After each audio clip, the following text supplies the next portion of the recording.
All right, well, good morning and welcome everyone to our MCAM Northwest presentation. And today we're doing a webinar on the Mastercam 2024 new feature breakdown. And this is part 2. First off, we're going to go over the how to get into the What's New browser, just like we did in the last session. There are 3 ways to access the What's New. We can open the browser through Mastercam itself through the File menu. We can go to whatsnew.mastercam.com to get an online version, or you can use the PDF alternative. The PDF comes with the Mastercam install, but I'm also going to be releasing that here as a handout. So if we check out, if you go to the chat panel, one of the tabs up top says handouts. You can go to that and download the PDF there if you need it. As far as getting into the browser, let's take a look here. And let's go ahead and get my screen shared. There we go. See, is that coming in through? Okay, great. So from Mastercam, if you want to take a look at it locally, you can go to File and then down to Help and click on What's New. And this will bring you to the Mastercam What's New browser. This will open up in a browser interface, so it looks like it's online, but it's not. This is actually a local file, which you can tell from the address bar up here. This is just a way to visualize the information in a browser, which is great because it gives us more tools for navigating and using it more effectively. So I really like this interface myself. You can use the search bar right up here to just search for whatever we're going to talk about next, and you'll find it there. You can also do the same thing with Control F in the PDF. Now, alternatively, if you're using whatsnew.mastercam.com, you will get this interface. This interface is not quite the same. They did change it this year, and you now have the organization on the left, but we no longer have a search on the right. So that is a little unfortunate. But you should still be able to, use your reasoning and find which group a particular update would be in by using the markers on the left. So the first thing we're going to talk about is reversing a chain. So we can type in reverse, and we should be able to find reversing a chain or changing its side in the graphics area. So this is one that's really pretty simple, but pretty neat.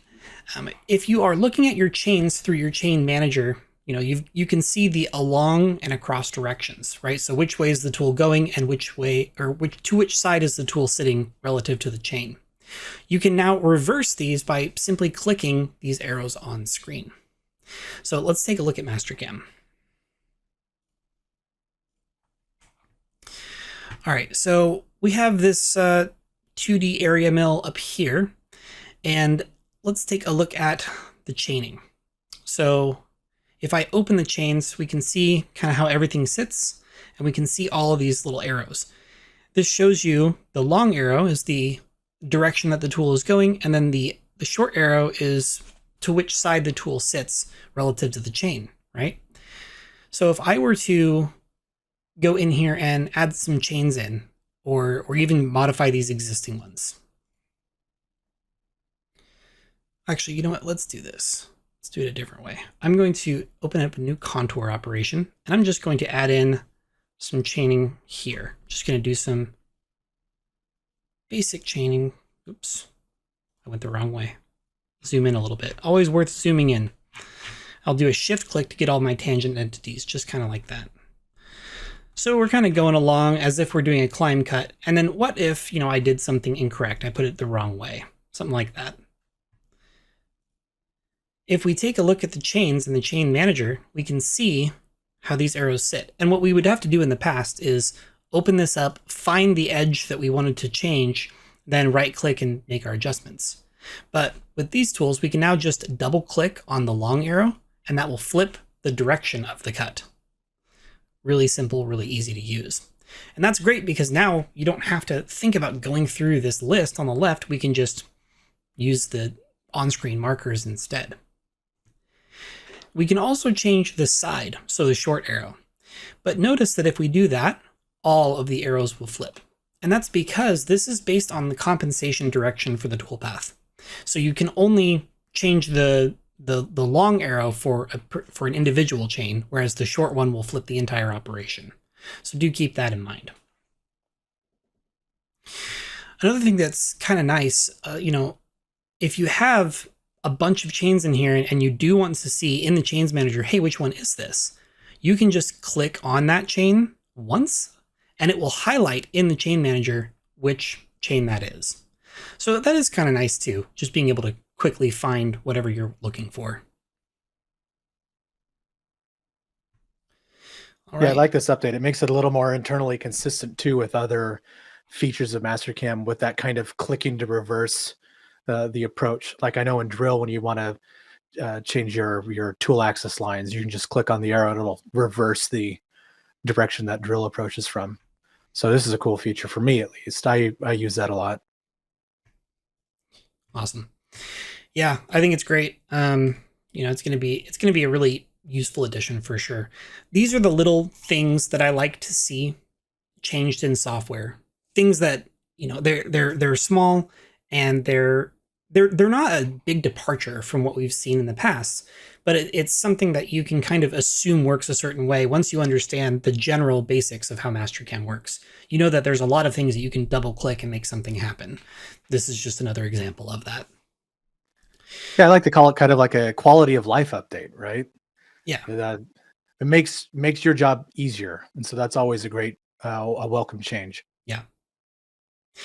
Actually, while I was doing this, I caught myself doing something that I'm trying to relearn. And that is I was using my scroll wheel on my mouse to zoom in really far, right? And that is okay, but I mean, I'm scrolling many, many, many times to get there. There's an update that I don't think it's actually in the what's new, but I did want to point this out. If you hold the shift key on your keyboard and then zoom in, you zoom in significantly faster. I think it's 5 times faster. So if you're really trying to move around quickly on a part, hold your shift key down and you can go very, very fast. So I thought that was useful. That's great. All right. So next up, we're going to go back here and we're going to go to area mill enhancements. You can just type in area mill. You'll find area mill enhancements at the top. So area mill had a couple of additions this year. Number one, we had a change in the cut parameters page where instead of having one drop down here, we now have 2. We have one for closed contour direction and one for open contour direction. This gives us a little bit more control over how area mill works, and I'll show you an example of that. We can also have additional HST lead motion for area mill. So this used to be more limited, and you have all these new options now, which makes it closer to what we see in all of the HST toolpaths. So let's take a look at that.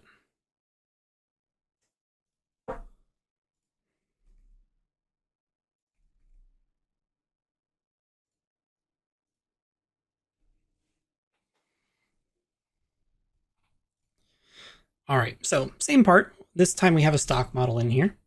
I'm going to be adding an area mill toolpath. So I'll grab area mill. I'm going to be using automatic regions and just select all of these flat areas basically. Select these as well. Why not?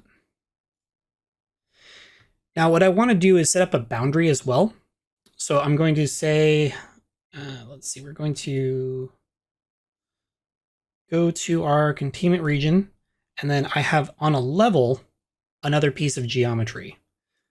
Use that wireframe, chain that in. So from a top view, that's just getting that section there, making sure to avoid it.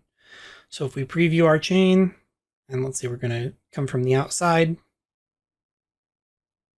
the preview might not work with that, so that's okay. All right, we're going to leave pretty much everything here on stock. I am going to go to my cut parameters, make sure we set these down to 0. Leave 10 on the walls or so. And for our linking, we're going to make everything here pretty minimal. Say our top of stock is incrementally 1 above or so. And then our feed plane, retract, let's call this like 1 inch.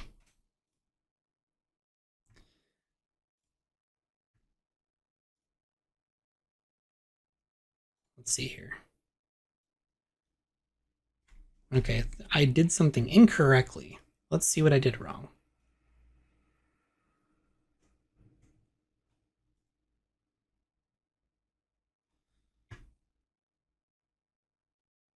Give me just one moment here.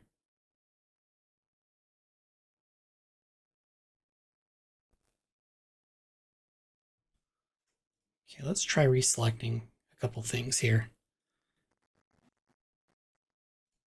This is always the fun of doing live demos. Yep, exactly. The things that sometimes often what can go wrong often does.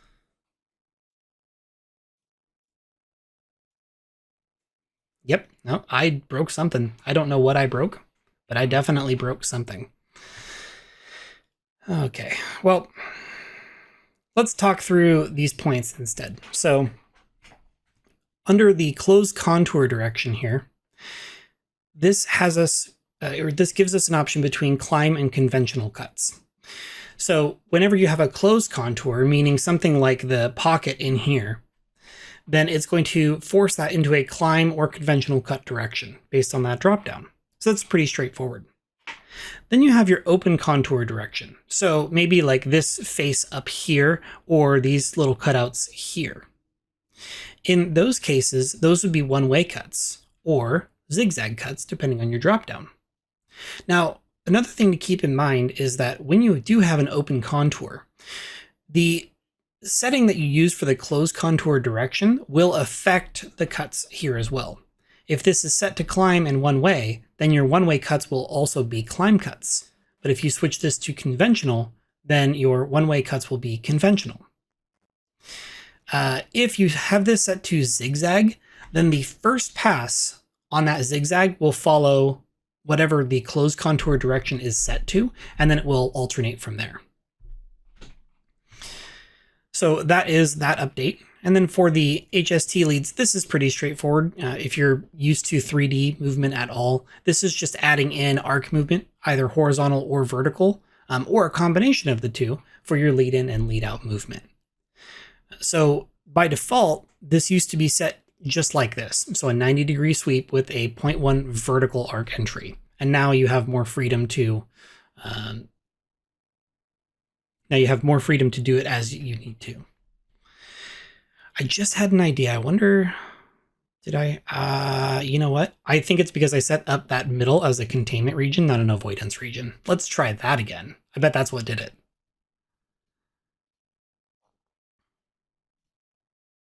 Hey, there we go. Okay. You know, sometimes you just got to redo it a little bit. So we're going to go back to face selection, pick all those. It's not the software that has the problem, it's me. Okay. One of those PEBCAC errors. Yep. All right. So yeah, we can see here in the closed contours how that's just following the rule. So this is a climb cut and it's just kind of spiraling outward as it does. And then for all of our zigzag cuts, as we have it currently set for zigzag, you see it going like that. You can see from the entry motion, this is following the climb rule for the first pass and then zigzagging from there. So anyways, that's a pretty cool update. And then as far as the HST, if you're not very used to 3D toolpathing, what's neat about this is that we can really smooth out our motion by adding in some of these arc entries. And I like to also combine them. So let's say that we had 50 thousandths horizontal arc for our entry and exit. And we'll leave the ramp angle out for now. We'll switch this to like 45 degrees. And then we'll just use 50 for these as well. So what we see now is two arcs that work into each other to get to the cut. So this is a vertical arc coming into a horizontal arc. Or in this case, it's actually an exit move, so it's horizontal going into a vertical arc. And that really helps smooth out our motion and helps reduce the number of sharp edges and sharp corners in our program, which is better for your machine wear. Not only that, it could also help maintain the feed rate of your toolpath, because a lot of times if you come to a short corner in a toolpath like that, the machine is physically going to slow down just so the axes can catch up with that. You'll find a lot of times in your you'll program it for 100 inches a minute, but it's slowing down on those corners to 10 just to make the transition. So by having a smoother arc, you can help maintain those feed rates. Absolutely. That's a great point, Jeff. All right, so let's head on back to our what's new, and we're going to search for the next thing, which if you just type in orientation, that should bring it up. We're going to look at controlling the orientation of disassembled solids or mesh bodies. So the disassemble tool within our model prep tab is what has an update here, and it gives us the ability to help determine which side or which face of a disassembled piece of an assembly, which side is face down. And this is used because you are maybe working with material that's finished on one side but not the other. Consider a laminate, for example, right? It's usually only finished on one side. So in those cases, you might want to determine which side faces down because of your end product, right? So in those cases, using standard disassemble doesn't really give you the option. It makes you end up going through a lot more manual work. But we can show you a trick here on how to do this with the automatic tools now available to disassemble. So I am going to pull up this part. And this is a little tabletop arcade cabinet. Pretty fun. It's a good little router project. Even says high score right there, and the lights would shine through and show it. It's pretty fun. So on this, what we would do is we would want to break this down so that we could run it on the router, right? And we're going to do that with the disassemble tool.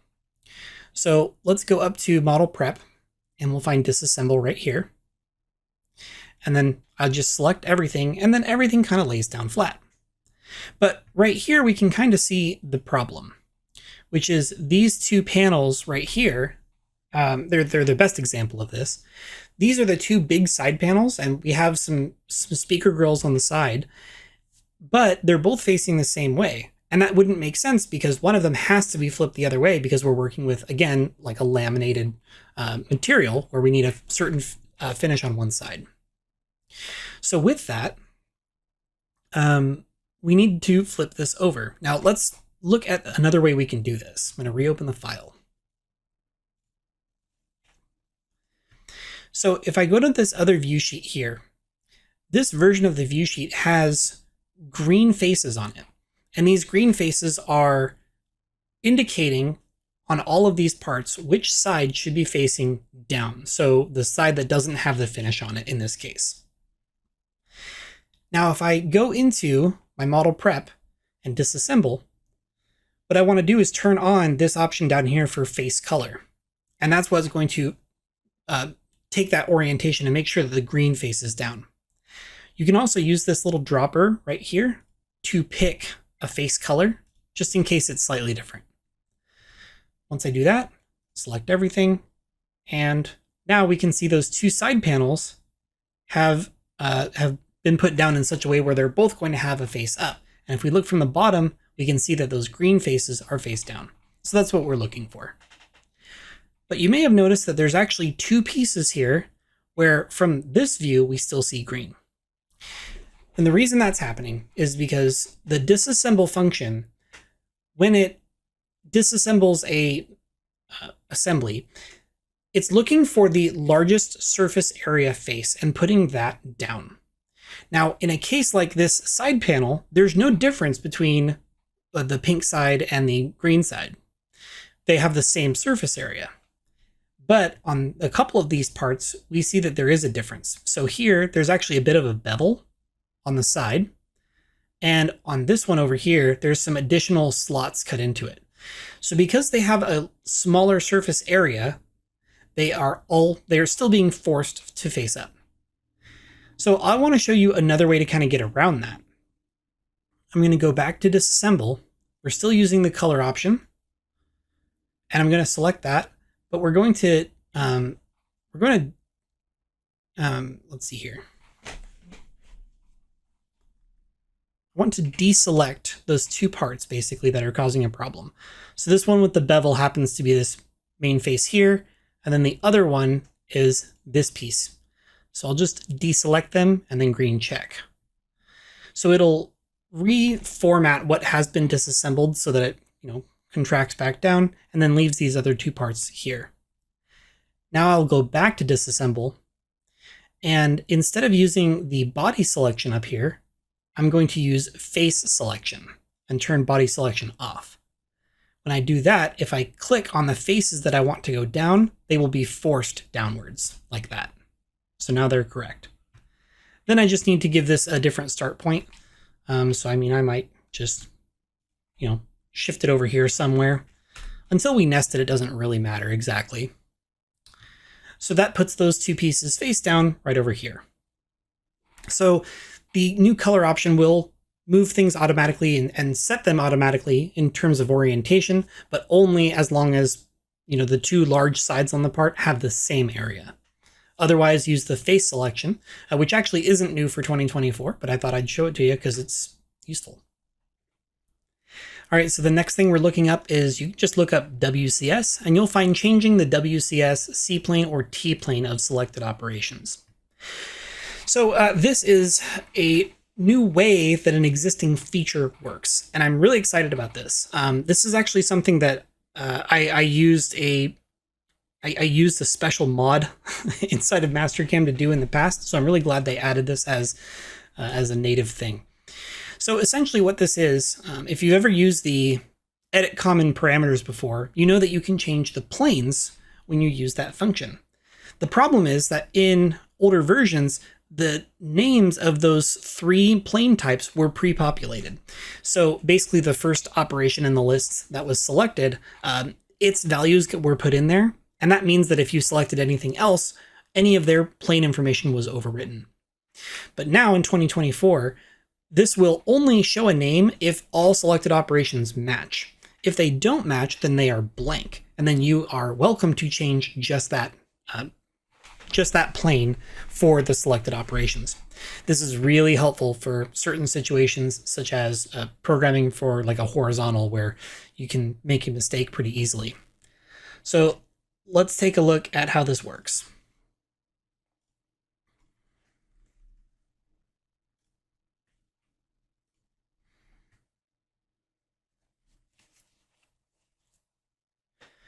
Okay. So let's take a look at some of the planes that are being used here. We can see that a lot of these have a WCS of top, and then the T-planes are going to be all over the place because a lot of this is 3+2 motion. But we can see that some of these have a WCS that does not match. So this contour, for instance, got put on op1 instead. And everything below it is also op1, but I want them to have the same WCS. They just got set incorrectly. This happens all the time. So if I want to modify the WCS of these without modifying the T-plane, that's something that in 2023 or earlier, I would have to go into the individual operations and change the WCS and then regenerate. But now I don't have to. I can select everything, right-click, edit selected operations, edit common parameters, then I can go to my planes. And they're all empty because we basically don't have any consensus between the selected toolpaths of what is the one we're using. That means that I can go in here and pick a plane and just call this top instead. It's not going to affect the T or C plane of any operation, only the WCS of the selected operations. So if we green check that, any toolpath that had the wrong WCS goes dirty, and then we just regenerate it. This is great. There have been times that I've been caught unawares that I've began programming the last half of my program with the incorrect WCS. So this will at least save time for those mistakes.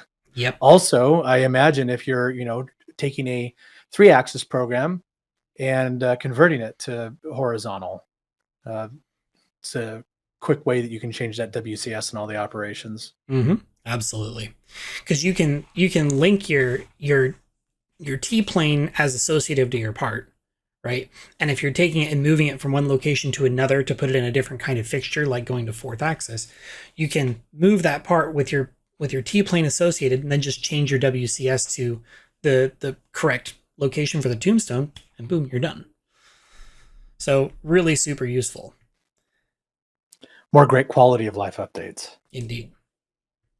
There was kind of a way to do this in previous versions, but yeah, it was a lot more work. So I would definitely say this is a great quality of life update.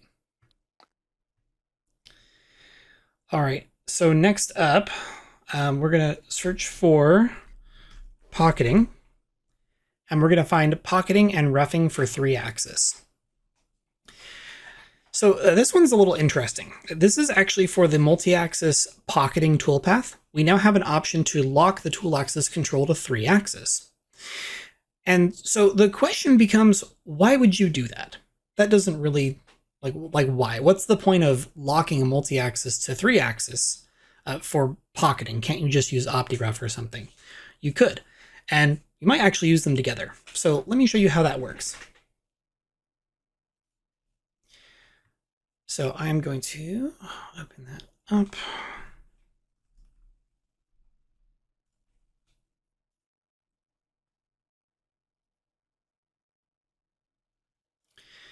All right, so let's take a look here.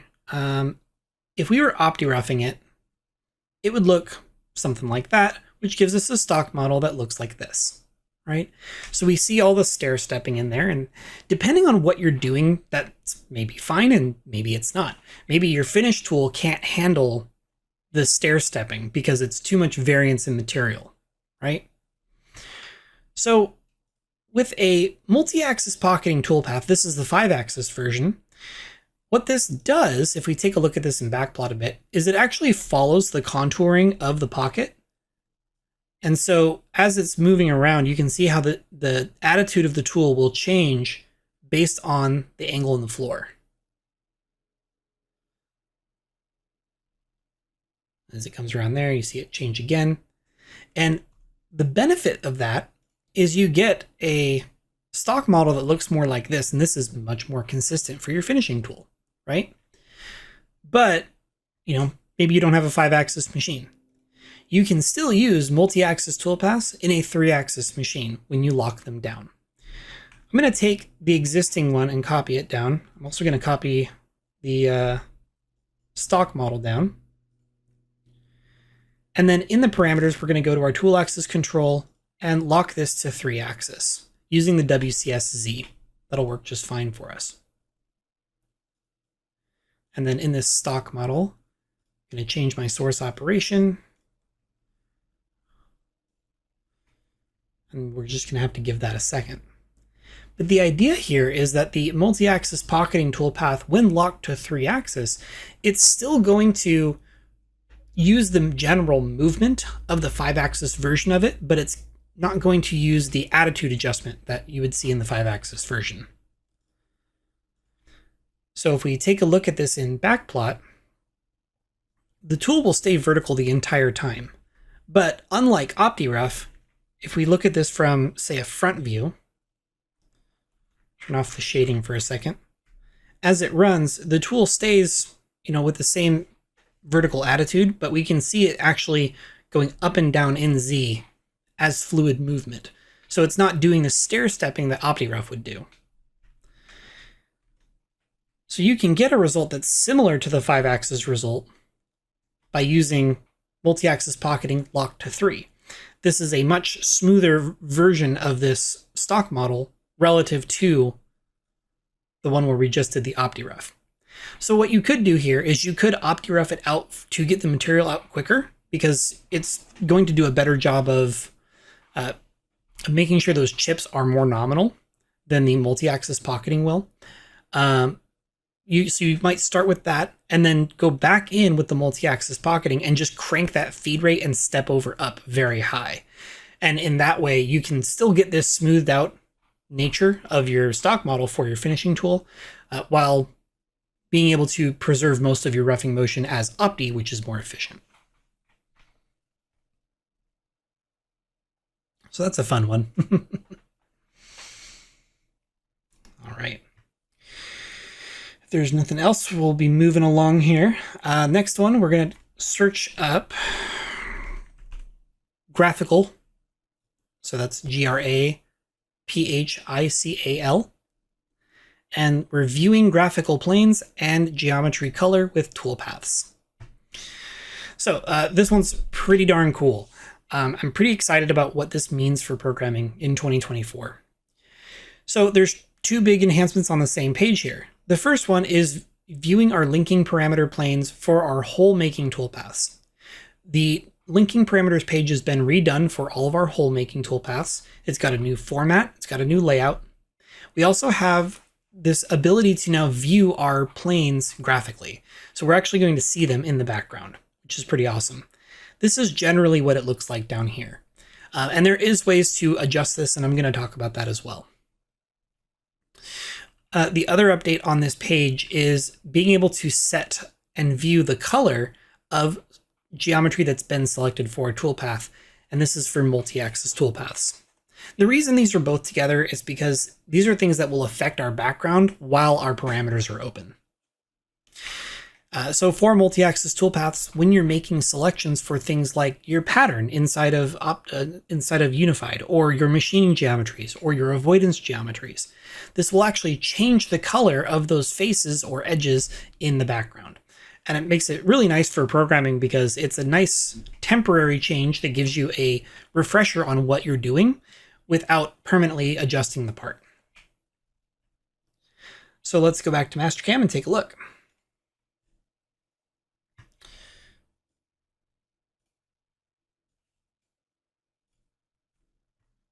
Got a different file for this one. And you're going to see this part several times. It's useful for a lot of different demos. So let's first take a look at the linking parameters here in Op4. So this toolpath isn't necessarily, perfectly optimized, but that's okay. It's part of what I'm going to show you. If we go into the parameters, go down to the linking parameters, we see we have a whole new layout here. Now, we still have all of the same tools that we did before. You have a drop down here to change what type of movement you want. You still have your associative selectors here. You have all the same checkboxes that we did before, but we now have tip comp on the same page. And I think that especially for drilling, this makes so much sense. Why not have tip comp on the linking parameters, right? It's all here. It's the one extra thing. So the other thing that you'll notice is this plane display settings on the side. And if I zoom out a bit, you'll see all of this going on in the background. So these are the graphical planes that are representing what we have chosen for our linking parameters here. And this clearance one's really huge because it is set for absolute, and clearance will do that. If we switch this to incremental, they become much smaller and they only display above where they really need to happen. So that puts them up there. Now let's take a look. If we zoom in here, we can see that we have our retract here, our top of stock here, and then down here we have depth and tip comp right next to each other. So how you want to handle these is totally up to you. I mean, personally, when I'm looking at this, especially dealing with through holes, I'm probably just going to turn this checkbox off for my depth and just deal with the tip comp. And this graphic here will explain why. The depth goes to the tip of the tool, whereas tip comp is referencing where the full diameter lands. So when I think about drilling a through hole, I'm thinking about getting that full diameter out. So I want to look at the background here and say, okay, as long as my tip comp is past the bottom of my hole, I'm happy. And I can see visually here it is, so I'm good to go. Unless you had something below it you're trying to avoid, then maybe depth is another good one to kind of play with, take a look at. But remember that the tip comp here, that's for the full diameter of the tool, not the tip. So it's kind of one thing you have to, remember and maybe relearn, because it doesn't necessarily follow the way that you would think about it from previous versions. Using this graphic here is really helpful. Yeah, it's also a great sanity check too, instead of having to run your tool through backplot or analyze the toolpath just to make sure the shoulder of the tool is pushing past the hole you want it to go through. Exactly. So this is fantastic. I really like this. Mm-hmm. This also helps us with stuff like this, where we can see that this toolpath isn't very well optimized because there's so much lead or so much feeding motion above the part, right? Well, it's because top of stock here is not what's determining that feed motion, it's our retract. So we can grab our retract and move it down. Now we can still use all the same things we did over here. I can type in a value, I can use this button to select a point, or you can just click right here and shift this around. So, maybe I just want it to be just a hair above like that. And now all of my retracts have shifted down. Now this is incremental. So, they're all moving and they're all showing individually. If I set this to absolute, then you get this big plane again. So incremental is a little easier to see in my opinion, but maybe you need absolute. And that can happen for things like your clearance. Maybe for my clearance, I want this to be absolute so that I know any kind of clearance move is going to be above the part. So I can see here, it's not quite above the part. So if I want to be really safe, I just shift that up a little bit. So now it's not about what are the numbers. It's more of looking at it and visually programming, saying, yes, this looks safe, this is clear. I so wish I had this when I first learned. It takes all the guesswork out of it right there. Just being able to easily see that there's a plane above the top of your part. You no longer have to keep in mind of, oh, is this boss higher than the other one? I should be selecting off of this. Mm-hmm. And not only that, making your changes and then regenerating the toolpath. And does it work? You don't really know until you kind of really check out that backplot. So this is a cool feature. It's only for the hole making that we have right now. I'm hoping they add this in for other toolpaths as well. Yeah, my understanding is, yes, they are looking at adding this into kind of everything. So I'm happy they could roll this out to us this year, at least. Right. It's fun to play with. Exactly. Now, if you want to turn this off, if you are not a fan, you just don't want to see it, you can just click this box right up here for display graphical elements, and that turns everything off completely. And then you don't have to think about it. So that's an option. I'm going to leave it on though, because I really like it. Yeah, if you turn it off, we won't be friends, but I'll still chat with you. Exactly.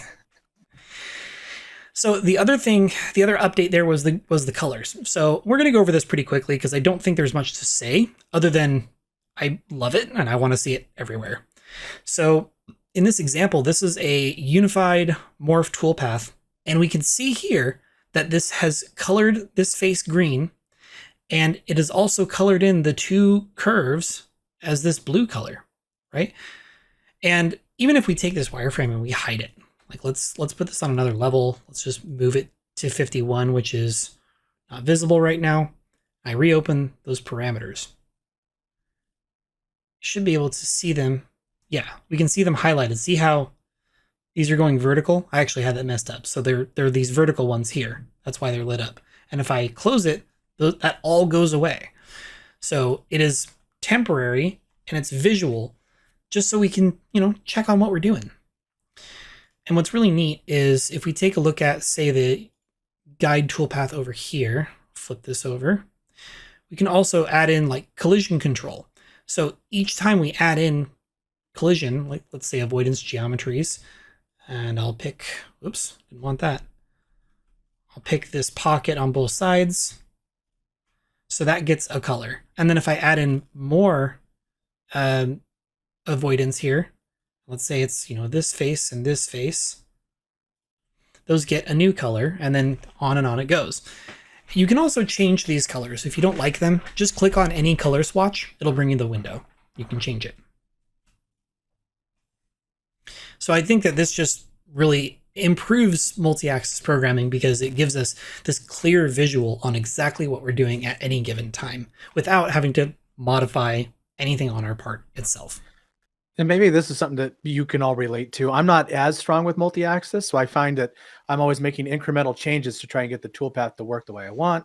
Sometimes I will break the functionality and then I kind of get lost with what I'm doing. And as a sanity check, I want to check my drive surfaces, things like that. And that required me to click on the button that would then take you to the screen where you could see the highlighted surfaces. And this way, it's there on screen for you, so there's no second guessing yourself. And again, this is something, maybe this was made with Jeff Phoenix in mind when he programs with multi-axis toolpathing. But this is another thing where I can quickly like rule out, oh, I didn't screw this up. I can look elsewhere.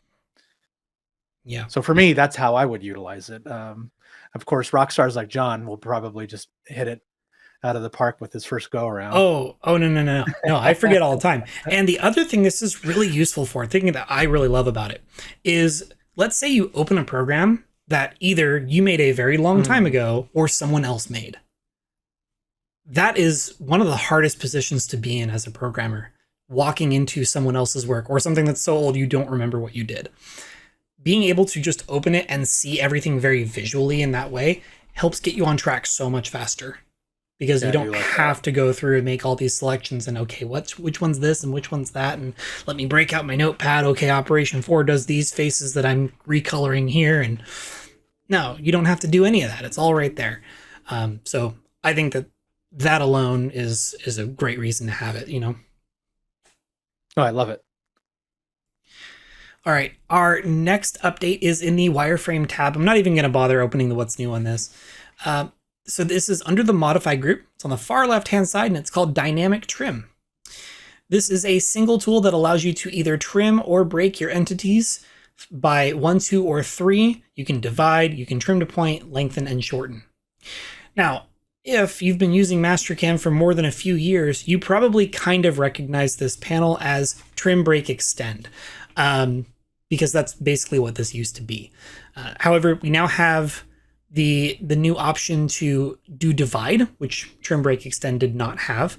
And we also have lengthen and shorten separated, rather than using positive or negative values to indicate whether you're lengthening or shortening something. So it's otherwise basically the same thing, but if you're newer to Mastercam, basically any of these tools for trim or break or divide or modify length, that's all here right now. So you don't have to go to the separate tools. You still can, it's up to you, but this is kind of a more fluid way of getting through your wireframe modifications. It could also be a good, this is an area where if you're going to move towards a dynamic trim option, you could free up some of that ribbon space by hiding other standalone options. If you're the type of person that doesn't like, having things a little too busy up there, that is an option you can do. I think it's kind of cool to take like features like that and wrap it all up into one utility, because then it's just, in the same spot you click, and you at least helps with workflow for someone like me. Yeah, absolutely. I like it. I've been using it. If I ever find myself in a position where I think I'm going to need both trimming and dividing, then I'll usually just open this. Cool. All right. So next up, let's see here. We're going to search for pencil, and we're going to find selected regions to avoid for pencil toolpaths. So pretty straightforward update. The pencil toolpath now supports avoidance geometry, which it didn't do that before. So I think that in a lot of ways this is pretty straightforward, but I do want to show you a quick example just to show you one little thing to keep note of in pencil.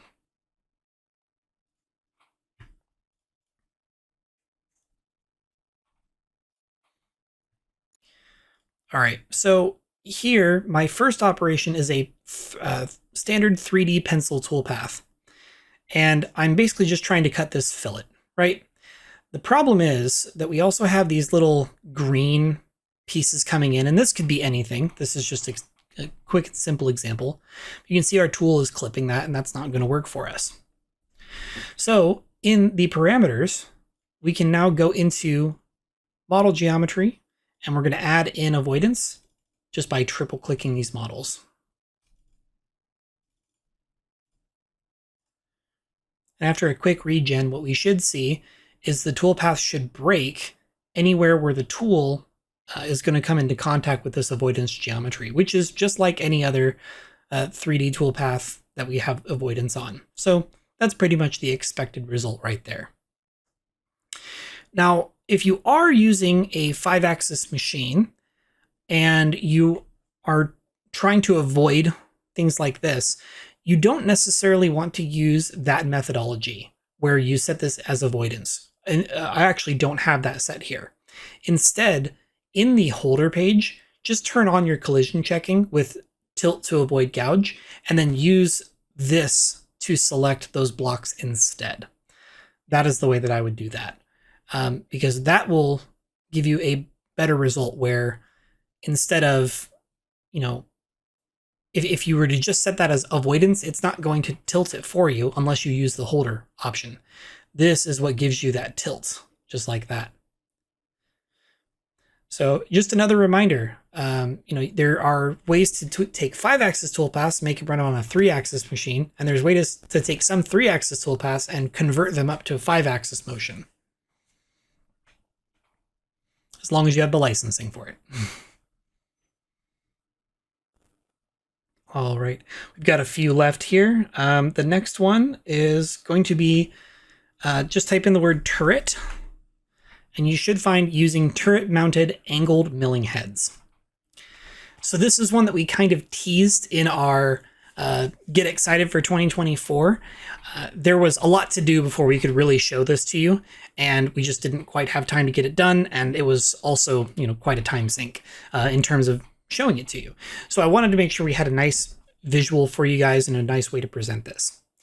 So the update here is we now have support for angled and aggregate milling heads. The difference between those two, if you have a locator that bolts onto a turret like this that sits at a fixed angle, we would consider that an angled milling head or an angled locator. If you have one where the tool can swing, such as this one here, where you can adjust that angle, not necessarily, you know, while the machine's running, but manually adjusting it, we would call this an aggregate locator. So we have support for both of these inside of our dot machine environments now. And I'm going to show you how those work. I'm not going to talk about how to build them. Those are going to be separate videos that we're going to be posting on our knowledge base. Jeff, if you wouldn't mind putting a link to the top level of the knowledge base. This is something I'd like people to start getting in the habit of checking out. We're going to be posting a lot of cool content there. There's going to be how-tos. There's going to be support information, you know, troubleshooting tips, things like that. You can find all kinds of those things on our knowledge base, and we're growing this thing constantly. We're putting a lot of work into this knowledge base. So we highly encourage everyone to go and check it out whenever you can. All right, oh, wrong one here.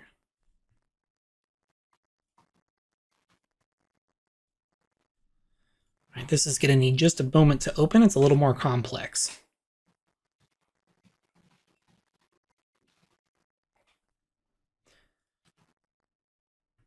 Okay. So here, I've got a piece that has been turned down a bit. We've got a hex on the outside here. We've got some chamfers going on, and then we have these angled faces here. So for this machine, I have built a 45-degree locator as well as an aggregate locator. And I'm going to show you how you can make these work in this system. For information here, I'm going to open up this level because this shows the machine itself. This is a twin turret machine with 2 spindles. So that's our kinematic style. Let's go back to the part. So this has already been kind of pre-turned, and we're just going to focus on the milling. So I'm going to use a face operation to cut this angled face here. So we'll grab a face. We'll use solid chaining there. For the tool, let's grab maybe a 3/8 flat end mill. It's going to bring in tool number 2. And then I need to right click this and go down to Get Angled Head. This is critical. And the reason why, if I try to go to the setup page right now, all it can see is these 4 options for this machine kinematic style.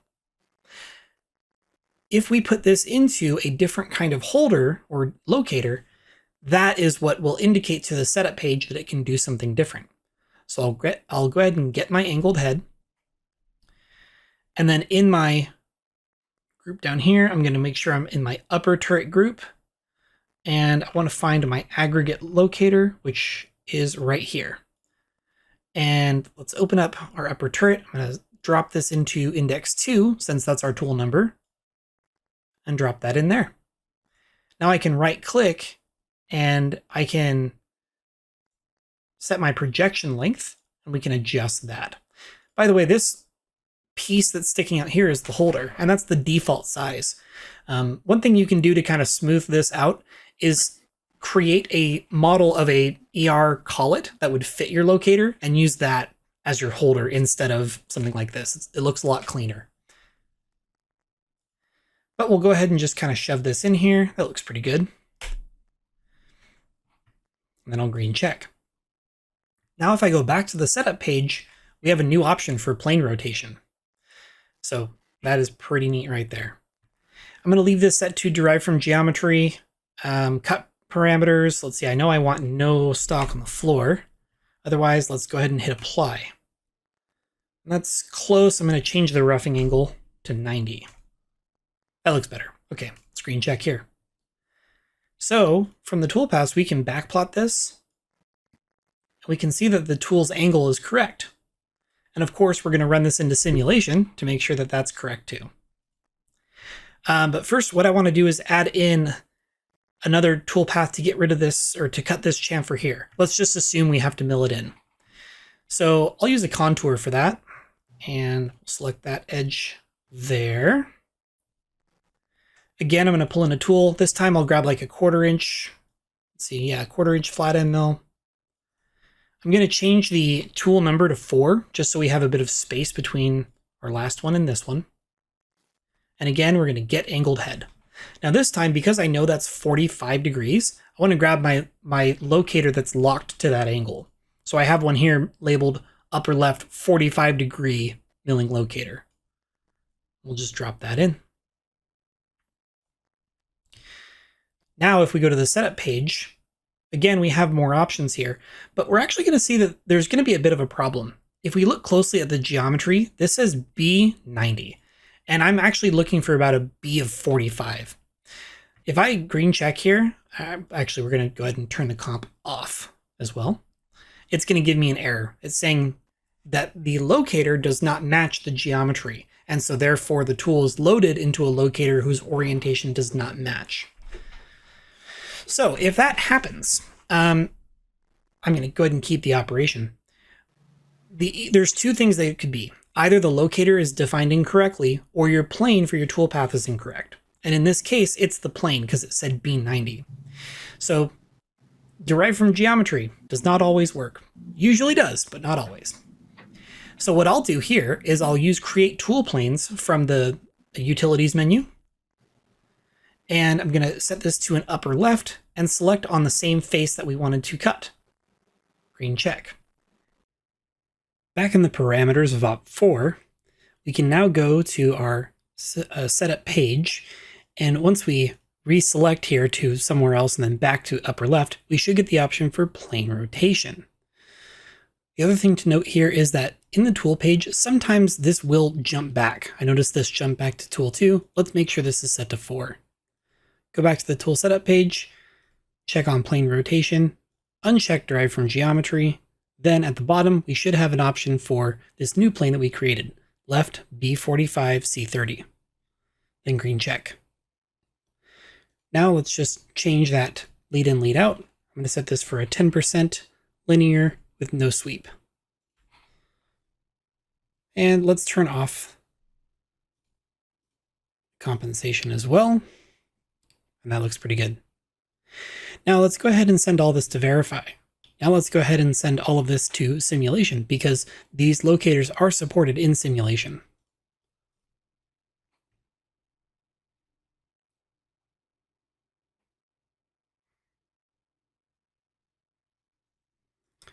Go ahead and launch that.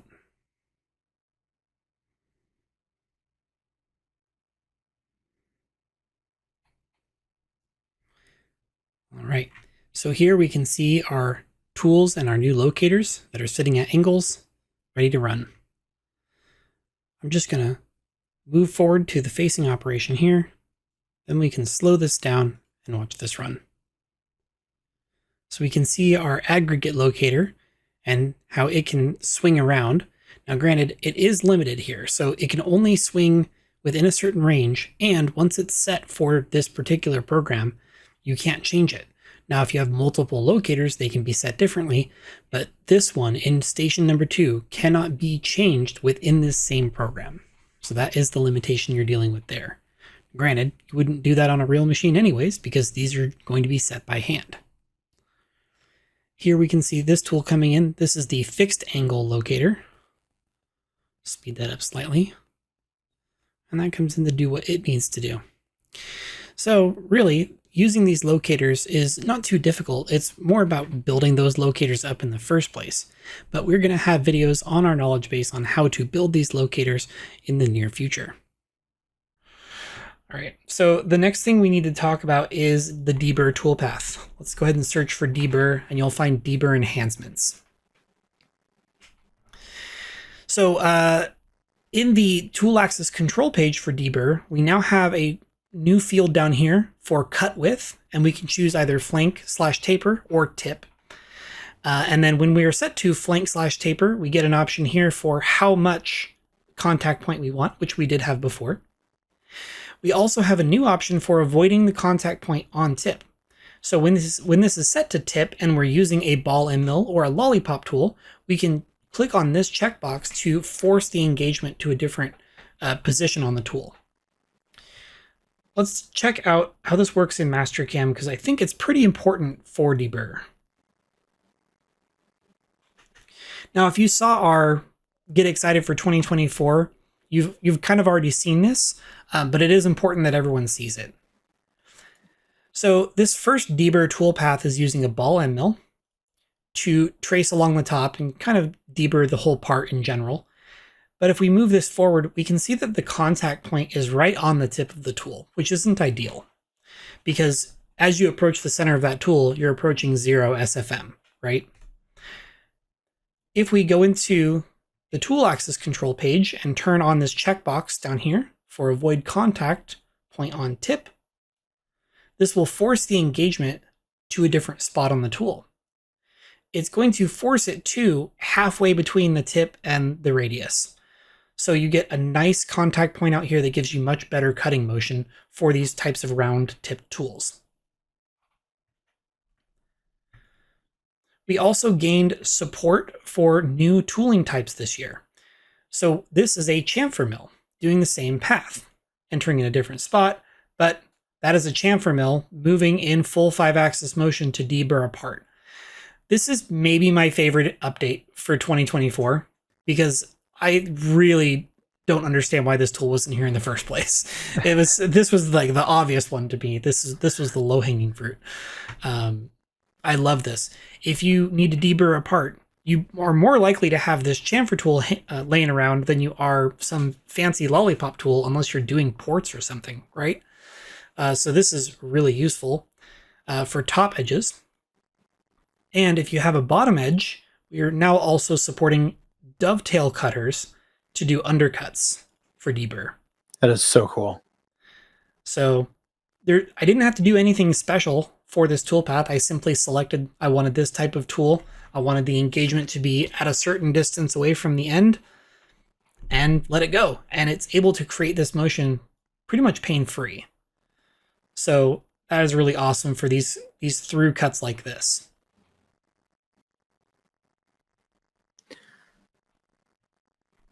It's one of my favorite tool paths. I mean, that saves a lot of hand finishing work, being able to, attack that backside while it's already inside the machine. Oh yeah. Imagine you're working on a part that's this complex and it's worth thousands of dollars, and every face on it has to be blemish free. And then you're told you have to hand deburr this. I mean, it's nerve-wracking, when you have to do this stuff by hand, because the littlest slip and you run into a wall and now there's a blemish and the part's not acceptable, right? Let the machine do it, because as long as it's programmed correctly and you verify it and it all looks good, you run it through simulation and it's good, it should come off the machine just fine, right? So I really like this. I think it's awesome. All right, we're running short on time, so we're going to keep on moving. If we type in minimum, we should get setting the minimum clearance distance when retracting. And I was going to demo this one. I don't think we need to. I think we can just move on from it. But it's important to note that the full vertical retract option within our HST toolpaths used to not give us an option for part clearance. This was actually hard set at like 2 millimeters or something previously, but now we can modify it. This means that if you have this set for full vertical retract, then if your part clearance, if the clearance plane is set too low to where it would run into your part, you still get to add in the part clearance and you can modify it. Now, generally, when I'm doing 3D HST toolpathing, I'm not using this anyways, right? I'm going to use the option for direct or minimum distance. Minimum distance, because it's smoother. It doesn't travel as far. When you have the feed rate cranked up on it, it's really just as fast as rapid. So, and because it's all nice smooth lines, it helps reduce wear and tear on your machine, and it makes it more accurate. However, there is an argument for using full vertical retract, and that would be if you are really limited on memory, this can make a difference. There was one that I was playing around with where with the minimum distance turned on, my toolpath was something like 30K, but with the same toolpath set to full vertical retract was only 18K. So that much of the motion was just repositioning. I mean, it's a lot.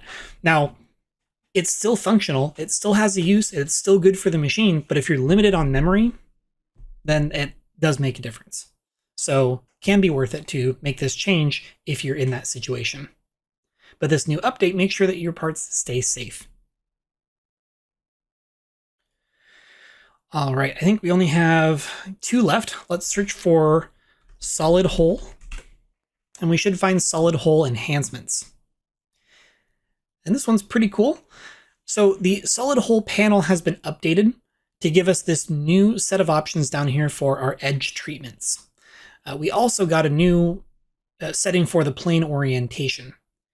So let's take a look at this in Mastercam, because I think this is easier to understand by just looking at this visually.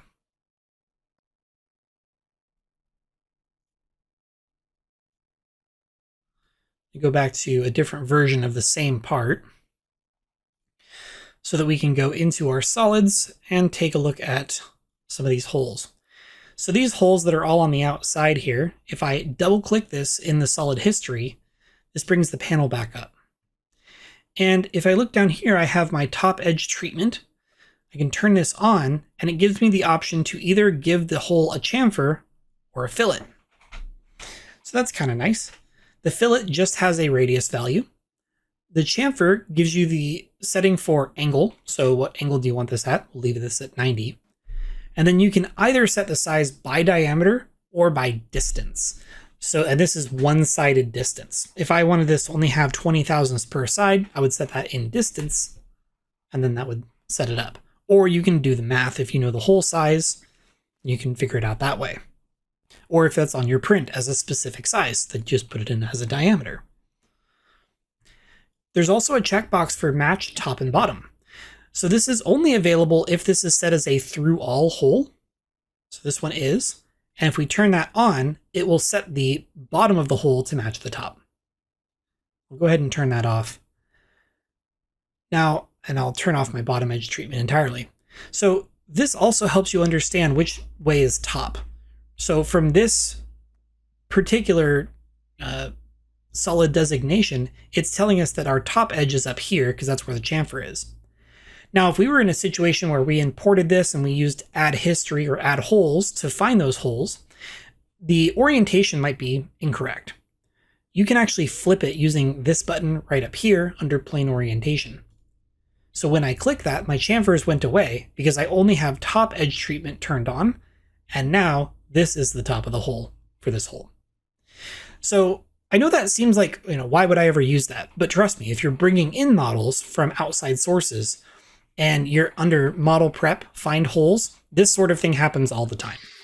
So it's a good way to quickly adjust your model without having to really refigure anything at all.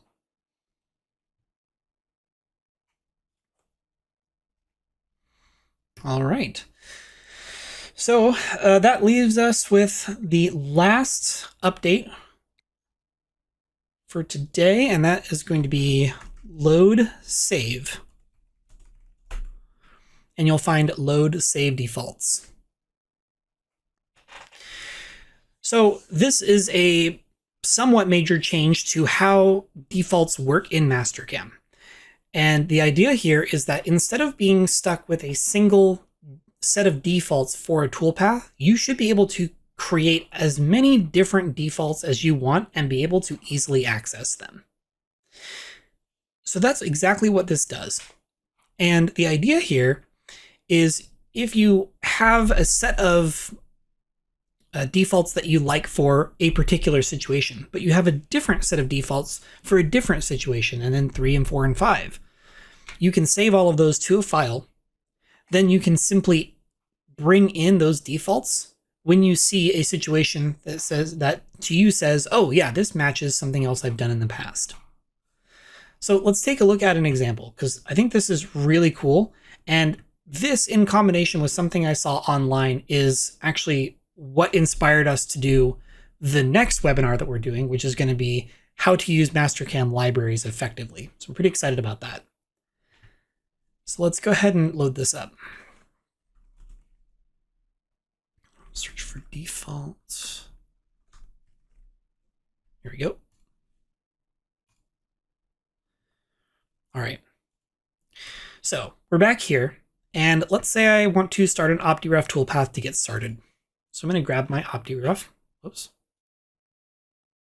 Here we go.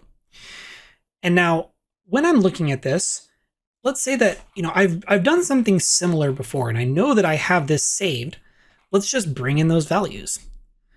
I'm going to go up to here to click Load Toolpath Parameters from a File. And that will bring me to this panel here. And now I'm going to go to my Custom option, and I can bring in a different library. And in this case, I know that if I go to this location, I should have one ready to go.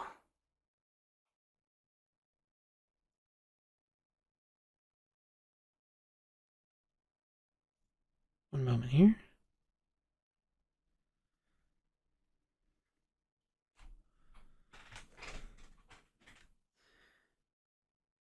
Well, I may not have moved this correctly. So let's try this one instead. Here we go. All right. So I bring this in, and now from this MCAM operations file, it shows me any OptiRough toolpaths that are in there, and it allows me to select that and bring it in as my settings for this toolpath before I really do anything. So let's just bring in default OptiRough and green check. When I look down at my cut parameters, it shows me with a step over distance of 0.1875, a step down of 100%, minimum toolpath radius 10%, no step up. But if I decide to use something different, let's use stock with large step down and step up. Say OK. It's going to reload. And then if I look down here, now my step over has been changed, my step down, my step up are updated. It will automatically bring in more information for like the tool. So I mean, it's really nice to see this just all kind of auto-populate. And it means that if we are working in a situation where we have a bunch of similar parts, they're not all the same, but they're similar, we can bring in these defaults to do very quick programming. I think if you use this in a combination of these types of updates where we're bringing in these defaults and entire libraries of operations to load in, you really have a lot of flexibility on how you can program, but you can do it significantly faster than doing it all by hand. This would have been really big at like job shops I worked at, where materials always changing. Yeah. And really, going from abrasive material to something you can move quickly through, having those settings all set would really save a lot of time. Mm-hmm. And having the agility really to quickly move back and forth between one parameter or to the next. would, that'd be a huge improvement, I think, on time spent programming, not having to fill those in. Absolutely. Yeah, I think it's going to be huge. And so I'm really excited about next month, our next presentation. It's going to dive into how we could actually use this to improve our own processes, especially if you're dealing with, like what you just said, working in a job shop, you're dealing with changing materials, things like that. It'll be helpful.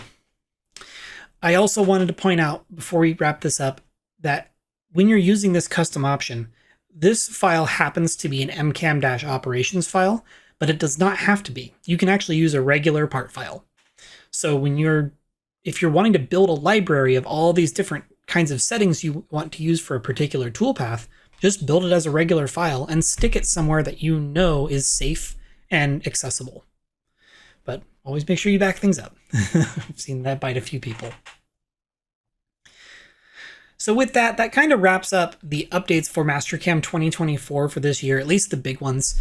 And I think it's a really great update, and I'm pretty excited about it. It's going to be cool to see what else comes out, in the next version. Like, what does 2025 have in store for us if we've seen all this in 2024?